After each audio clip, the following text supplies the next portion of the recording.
as you said earlier, we are in the very odd position of both providing aid and providing the arms that are being dropped on Gaza. And I think this administration has had the hardest time trying to go right that, and obviously is causing a lot of pain, not only for Gazans, They haven't, though. But they haven't. We have not. We have not tried to right those wrongs at all. There's not even an attempt to try to right those wrongs. If you nod your head when Jon Stewart says, well, isn't this just like America literally doing global war for trade routes and natural resources, which is correct. And then he nods his head along with that and then goes, well, you know, the Biden administration has tried to grapple with that. It's like, well, but they haven't. They are just continuing the exact same thing. You can't on the one hand say like, well, you know, we try to write this neat little story. We're fighting autocracy around the world and we're not really doing that while simultaneously acting like Biden is doing that. Then you just basically fucking destroyed your own point. But for people in the administration who are having a hard time living with it. Would it simplify our position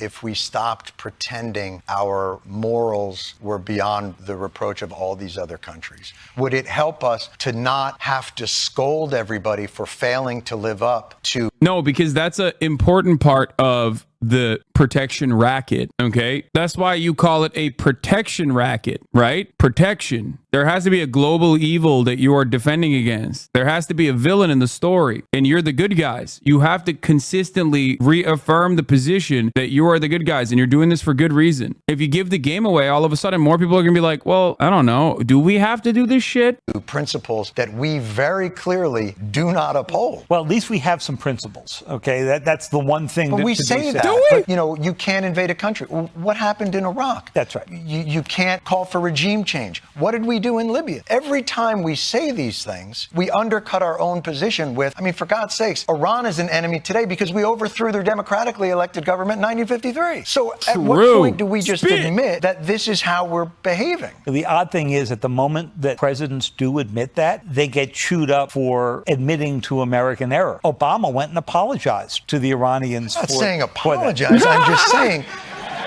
like, take our... Damn, dude. Damn. No way, bro. Did Obama apologize? That's crazy.